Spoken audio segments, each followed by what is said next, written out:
Good afternoon, Dr. Campbell. Good afternoon. I'm glad to continue with you. Thank you for giving me the opportunity to ask you about the eyes, because I'm so curious. I hear so many things.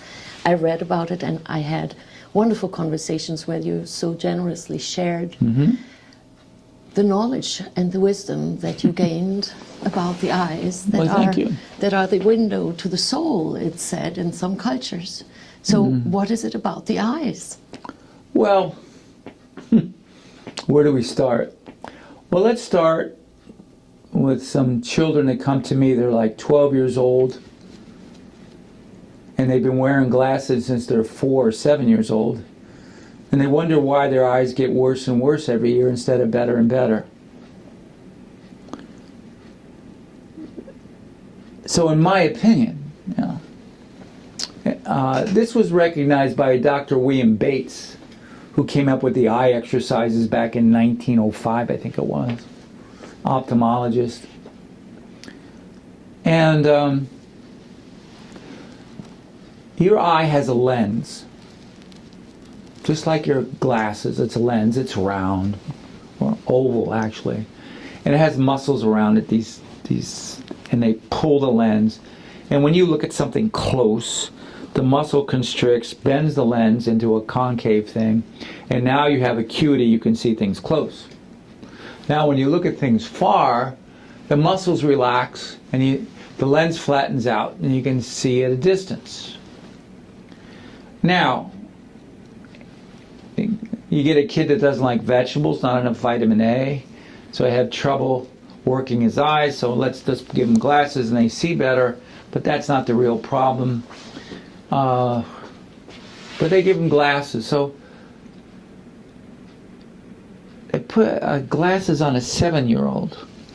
So what does that do? It takes the load off the lens. The muscles don't constrict as much because the glasses are doing the work of the lens. Now, if you're 7 years old going through a growth pattern, a metaphor for this would be, suppose we put her arm in a cast for 7 years, don't move the arm. What's going to happen to the arm when she turns 15? What's it going to look like? Well, I think the same thing happens to the eye. Of course, you have some ophthalmologists telling me I'm crazy, but I see it in the office almost every week. Not every week, every month. So, every time you constrict the lens, you strengthen the muscle. And you encourage the lens to regenerate. Supposedly, I saw some research that the very top of that lens has all the mitochondria. There's no blood supply to that sucker. It lives off the aqueous humor, the fluid. We'll get to that later. But if you do not work out that lens, especially as you're going through a growth factor, and you don't exercise it, this kid gets up in the morning at 7 years old, puts the glasses on, doesn't take them off till she goes to sleep, is ludicrous, in my opinion. All right? Worse, contacts. All right, now why is contact so bad, All right, so every time I get somebody with contacts with years, they've got trouble with their cornea. Cornea is the front of the eye where the contacts go on. The cornea is 5 layers thick. It has no blood supply. Nada. It lives on your tear film. What is your tear film? Your tears here from your tear ducts, and these little oil glands that are right between your eyelashes. All right? This oil mixes with your tears to create a tear film. It diffuses through the cornea, hits the 5th layer with all the mitochondria, and it literally eats that tear film. That's what the cornea lives on. What do you think is going to happen if you cover the cornea from the tear film? 1 to 2/3 of the cornea is covered with a contact. You're starving that part of the cornea. Ludicrous, in my opinion. Ludicrous. I don't care how they breathe or what they breathe. They have some that let oxygen through, but it's not letting the nutrients through. To me, it makes no sense. So what happens is, when they start out, the cornea looks like a nice round basketball, And by the time they're done in 5, 10 years, it starts looking like a football because it's weaker and it protrudes out more. Now you've got stenosis and they see 2 images, and now you need real special contacts and lenses. You can't make this shit up. All right. Wearing the glasses. No. Kid has to read. You're at school, you're reading, put the glasses on. After school, you're not reading, take the glasses off. Do not wear them home. Do not get bifocals. All right, we see blah blah. Now you really stagnate the whole eye. In my opinion, the eye will not grow properly. The glasses will get thicker and thicker, or need more and more correction as the child gets older. I had one girl. She was 11 years old. Glasses were very thick. And she came in crying because her vision got so bad. She loved to play tennis. She couldn't see the tennis ball anymore. So her mother says she never eats any vegetables. Well, if you don't eat vegetables, you're not getting any vitamin A. If you don't get vitamin A,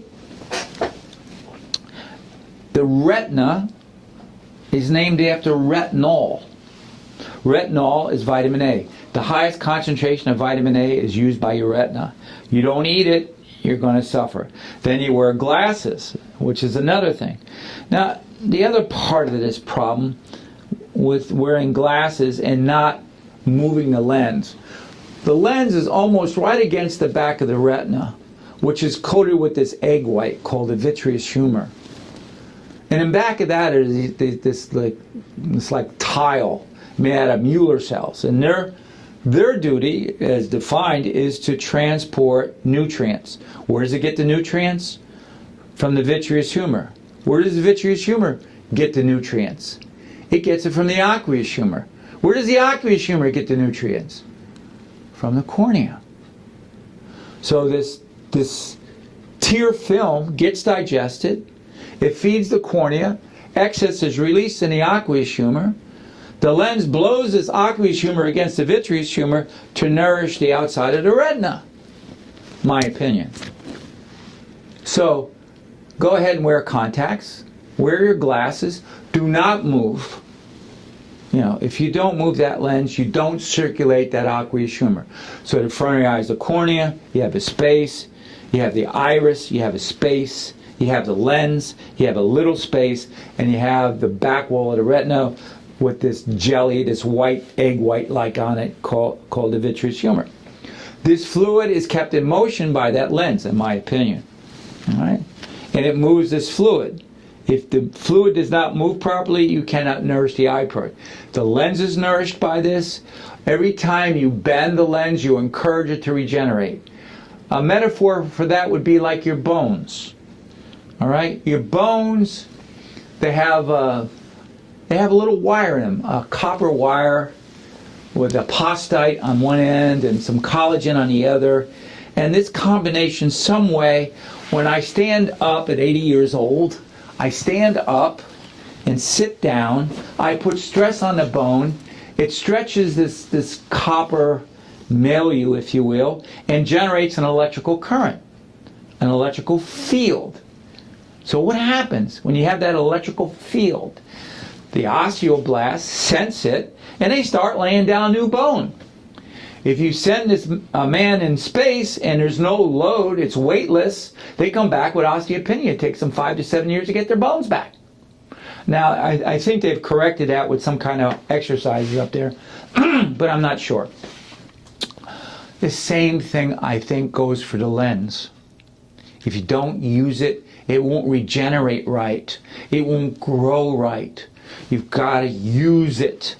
Wearing glasses when you get up and take them off at the end of the day is a good way to go blind by the time you're 40 or 50. In my opinion.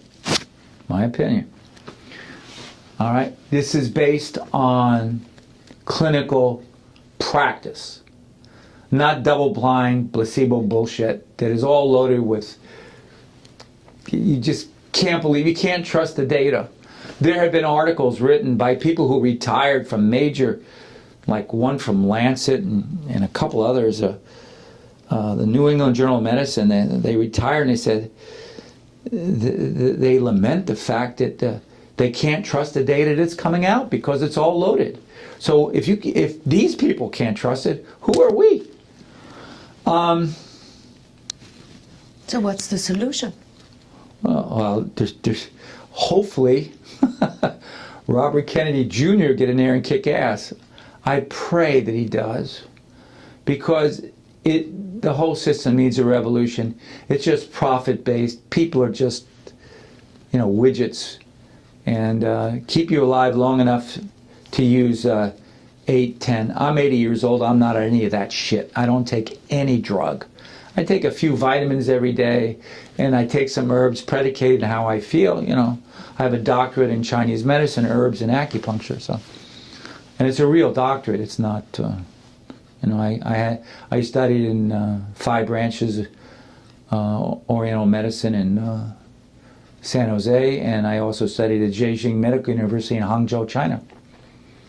Yeah, that's when the lights went on, because I think they're more free to think over there. Here, if a doctor steps out of the box, he could risk his license and all kinds of bullshit. They don't like people stepping out of the box. They don't like people taking a close look at what the hell's going on. And they come down on us. I follow this stuff. I read precocious amounts of research. Most of it is all cockamamie. So I heard that you also have great results for people who had severe issues seeing. Okay, so, yeah. What are you doing? And okay, so here's, what's the principle behind it? The theory. Well, let's go back, okay? You got 10 layers of the eye. The retina, excuse me. 10 layers of the retina. The outer layer, the water balloon that holds the eye, called the sclera. The very next layer in is the choroid. Right? This is arteries that look like a roller coaster. The arteries go up and down, and they connect directly to a vein. This is unheard of. All the rest of the organs and tissues have capillary beds, like spider webs through the tissue, not the eye. And at the top of these roller coasters are little holes. These holes are very small. The oxygen can get through, the nutrients can get through, but the blood cells keep on going. Now, the Chinese have an axiom that the eyes open from the liver. Well, what's the connection from the liver to the eyes? If you listen to my previous one about the liver, you got a pretty good idea. The thing is, if your liver congests or you're on too many drugs or whatever, more metabolic waste sneaks through the system and can clog those little holes. You clog those little holes, you're going to run into trouble. Now, I think there's a possible connection to retinitis pigmentosa, where there's a separation of the pigment layer from the choroid. It bubbles up through the other 7 layers of the retina. And the holes in the arteries may be smaller in those patients who suffer from this. And they say it's genetic. Maybe it's genetic, but I think the holes clog up. And that accounts for, I had one patient, actually it was my first patient. She had RP all her life. She had, mostly they have trouble seeing at night. As children, they don't want to go out at night because they don't have any night vision. And then she was seeing okay. She was driving, and she worked in a blood lab. And this blood lab wanted her to get a hepatitis C shot. So I gave her a hepatitis C shot, and they measured her antigen. She had no antigen. So they said, we'll give you another shot. They did this 3 times. The third one was the charm. When she did the third shot, it inflamed her liver, and the retinitis pigmentosa bloomed, and she lost her vision. Oh my. Now, she was legally blind for 8 years before we saw her. If you go on YouTube, you can see how we got most of her vision back. We are going to link it under this video. Yeah. And she was really cool. She opened the door. Of course, my own experience with this, the reason I got interested in eyes is about 25 years ago I got LASIK surgery, and they made a mistake and I had my head frozen, and they keep on burning. And it smelled like burnt bacon, I swear. And the next day, I saw perfectly. I thought, oh my God, I can't believe this. It was beautiful. 3 years later, I get up. I took a nap on a table like that. I had an office in Miami Beach, and I just took a nap, and I got up, and I had 50 floaters in each eye and very dull vision. Turns out they fried the lens, and they fried the retina. Of course, you'll never get them to admit to that. But it took everything I had to get most of my vision back. I had to research it. In doing so, I've been able to help, other people and with their vision. And we've made discovery after discovery after discovery. We find all kinds of new stuff. I've been doing it now for almost 14 years. And so now you have this pigment layer, right? So now the next layer, that was the vascular layer with the roller coaster arteries, right? The next layer is a sponge-like. It's called the pigment layer. And by diffusion, the nutrients and oxygen diffuse into the sponge called the pigment layer. The rods and cones stick in the pigment layer like your teeth are in your gums. Like your teeth have little arteries and veins in them. No, not these guys. These guys get their nutrients by diffusion. It seeps in. The higher the concentration in the pigment layer, the better these guys, the happier they are. All right? And they get it from the choroid, the vascular layer. Your rods and cones are like your teeth are in your gums, and this is how they get their nutrition. So you can see if you plug up those arteries, you're going to get some spots. Some plug up, some don't. And you get some tears in the retina. Starts to peel off. You start seeing floaters because little pieces around it aren't getting nourished. And it's something that we need to go back a little bit. Remember this fluid that's nourished by the cornea. The aqueous humor gets nourished, then it nourishes the vitreous humor, then it gets to the Mueller cells. Then the Mueller cells transport it into all 10 layers of the retina. They're like little posts that give the integrity to the retina, 10 layers. It's like the pillars. They give it dimension, right? These pillars diffuse the nutrients from the aqueous humor. These nutrients also not only feed, the retina, but these things they're called microglial cells. They're cells, macrophages, astrocytes that all come in, swim around in this fluid to repair, to assist in seeing. I'll give you a really good example. This is really cool. So you have these cells. They're called horizontal cells and immigrant cells. Yeah. And they're mostly on rods, basically. They sit on each side of the rod, and they secrete they're like a light, like a dimmer switch. They calm the rods down. Now the rods are meant to see at night. They're very much more sensitive. I don't know, pick a number, 10, 20, 30 times more sensitive than the cones that see in the daytime. They have to be that way. Maybe because they have only one bipolar cell to like 10, 20. Depends who you read. I read one thing where they said there's 300 rods to one bipolar cell, and that makes this much more sensitive. So you could say it's 300 times more more sensitive if you look at it that way. They secrete a hormone, or a neurotransmitter, better, not a hormone, a neurotransmitter, that calms the rods down in the daytime. As light goes through the interstitial fluids, it hits these cells, they secrete a neurotransmitter to turn the rods down. If these guys aren't fed, you become more sensitive to light in the daytime especially, and at night. The car's coming to you, everything looks really bright, you got to close your eyes.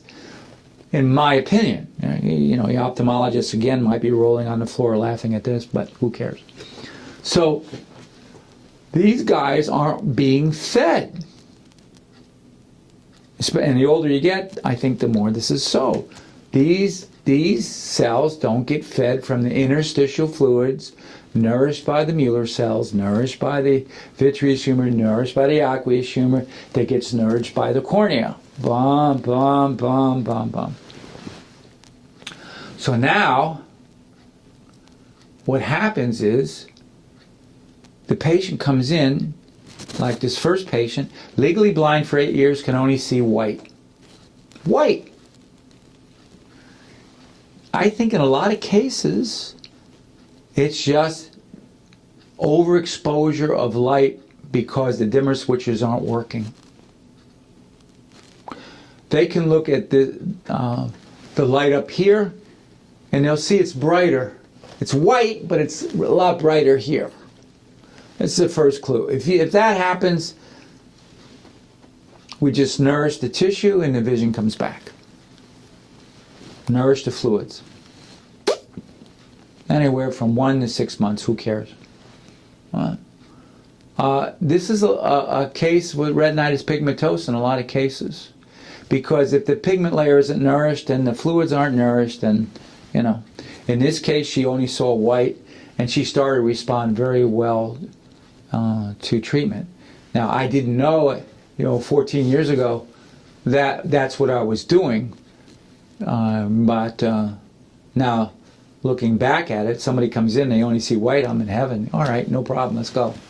Now, if they see black, that's harder to bring back. Although I've done it. I've brought them back from black. A lot of the retinitis pigmentosa patients, they have a black spot. And I'm able to get rid of that black spot almost every time. 1 or 2 treatments, boom, gone. And then they go away for a week, 2 weeks, a month, 3 months. It depends on the patient and type, whatever. Then all of a sudden, they see the black spot come back. And they'll come in right away and get rid of the black spot. They know that if they let that black spot come back, they're going to start seeing white and wash out again.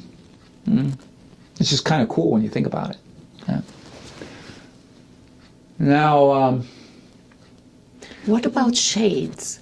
So when we wear sunglasses, the brighter the light, the more these endocrine and horizontal cells secrete a dimmer switch into the rod.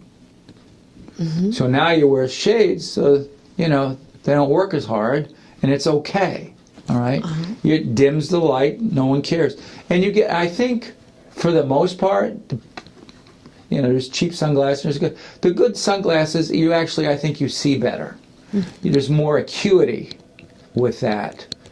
You get the best of both worlds with a really good sunglasses. Having said all that, Dr. William Bates had what they call sunning, where you would look directly at the morning sun, right at it, and get a good burn. Not for, but some people will stare at that thing for minutes. I mean, I can't go along with that, but I can go along with looking at it for a couple seconds. And actually, what happens is, it's like a flush. Everything gets turned on in the retina. Everything's at high velocity. Everything is working just for a couple seconds, and it's like flushing the system out. And I think that works. The other eye exercises are really cool. Bates really had it. But I've boiled, if you go to YouTube and you look at Dr. William Bates eye exercises, there's thousands of them. And you'll see people with RP, retinitis pigmentosa, who got most of their vision back. One guy there, I saw not too long ago, he got his driver's license back from being legally blind just doing William Bates eye exercises. What he did, one of the exercises, look at something close, look at something far. So I have my patients look at their thumb, 14, 20 inches away, who cares? And then look at something far, close, far, close, far. Constrict the lens, relax lens. Constrict the lens, relax lens. Boom, boom, boom, boom.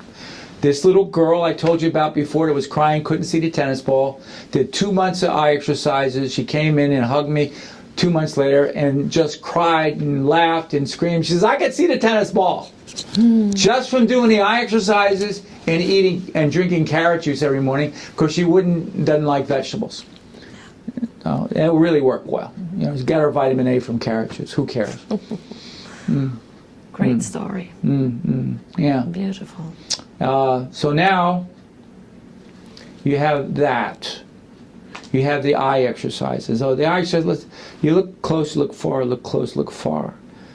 So you constrict the muscles, relax the muscles. Constrict the relax the muscles. 10 minutes morning and night really do a job if you're having trouble with your vision. The other one is kind of very interesting.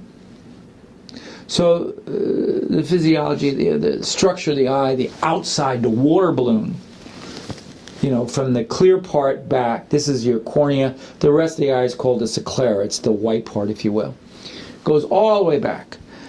The very next layer in is the vascular layer. The veins and arteries that feed the eye are right under the skin. Right under the skin. Right? So what happens when you look, you have muscles on top of your eye, bottom of your eye, sides of your eye, both sides, off to the corners. There's like six muscles, I think, that run the eye. You look left, right, up, and down. Now, those muscles wrap around the whole eye. They're not just attached. They wrap the whole thing. Now, when they wrap the whole thing and you look left, right, you're squeezing the eye a little bit. But what are you squeezing? You're squeezing the blood through the retina. Now, if you wear glasses all day like these kids, they have to turn their head. They don't turn their eyes. So they lose that too. So it's you know, triple indemnity to wear glasses. You wear the glasses when you need them. Yes, do the eye exercises. Make sure you get enough vitamin A and take some really good supplements for the eye. The eye loves krill oil. It loves pycnogenol. It loves blueberries. The pigment layer of the eye is a color of blueberry. And that pigment really, it loves the eye. There's a really good story of, I think it's bilberries in England, World War II, right? Hitler and Goring, the head of the Air Force, they just kicked the shit out of the French, took over France, and they're looking across the pond or the channel to London. They want to bomb London. So they send over 1,500 bombers during the daytime and bomb the shit out of London. Well, they didn't really realize that the British developed the Spitfire. One hell of a fighter plane. 8 machine guns. The Merlin engine, you could shoot it with anything and it would still run. It could outmaneuver the Messerschmitt like there was no tomorrow. It was a superior airplane all the way around. So it was like a field day. So in 3 weeks, they shot down 500 bombers. So now they got 1,000 left. So Goring and Hitler come up with a great idea. They're going to bomb them at night. So they bomb them at night, and guess what? 3 weeks later, they got 500 bombers left. So what they didn't really realize, these guys landed in hidden runways, so to speak, in the country, and they were taken care of by the maidens of those villages, took care of the pilots. They cooked for them. And in the forest there were bilberries. I think it's bilberry. It's a purple berry. Forgive me if I'm wrong on that. And they made jam out of it. So for morning they had bread, butter, and bilberry jam. They had that every morning like clockwork, and there was nothing sweet. All the candy was rationed, and usually they left it on the table, and they would eat a lot of that bilberry. Well, that bilberry increased their visual purple. They could see a lot better at night than the German counterparts. So they're able to blow them out of the air. So you could say that London was saved by bilberry jam. Got them out of a jam. Nothing is better for your eyes than blue. Blackberries have more of that blue than the blueberry, but the blueberry skin's good. If you have eye problems, the best way you can do is put the blueberries in a blender, grind it up into like a smoothie, so you get maximum absorption of that blue pigment. Yeah, and that's really a cool thing. And so we have pills that mimic that. They give you the blue thing. What else?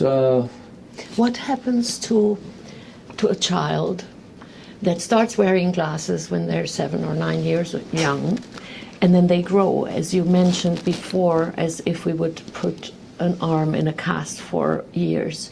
So is it possible for the child's eye to develop afterwards, let's say when they stop wearing glasses? So let's say they wore glasses for 5 years. What's the solution and what's the result? It all depends. I mean, it's one thing from like 7 to 11, they wear the glasses and they stop or they figure it out. But from 11 to 17, where they grow like crazy, that's a tough one.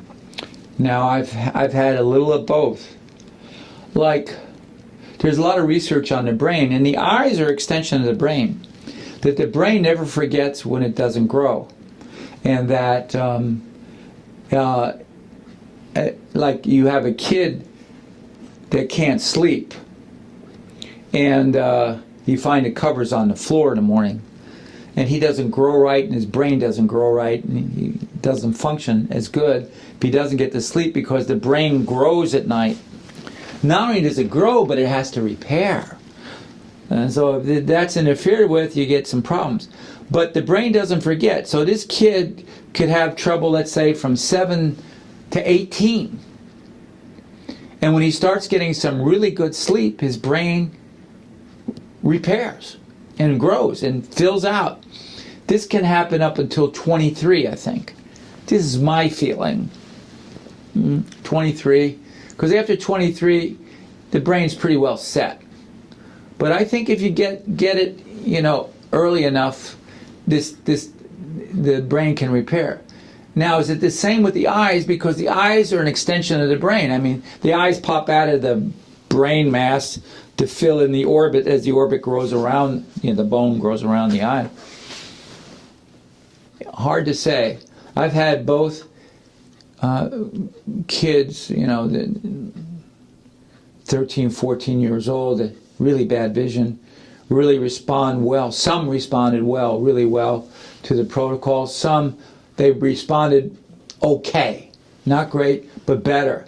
They knew what to do not to get worse.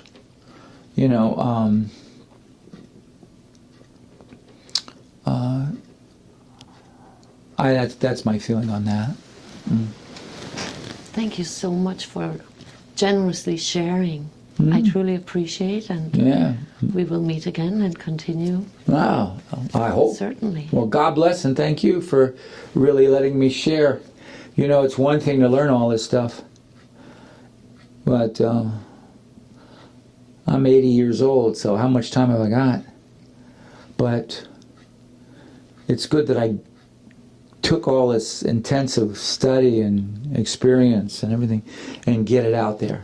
I think that is very important, and I say thank you on behalf of our viewers. God bless. Thank Take you. care.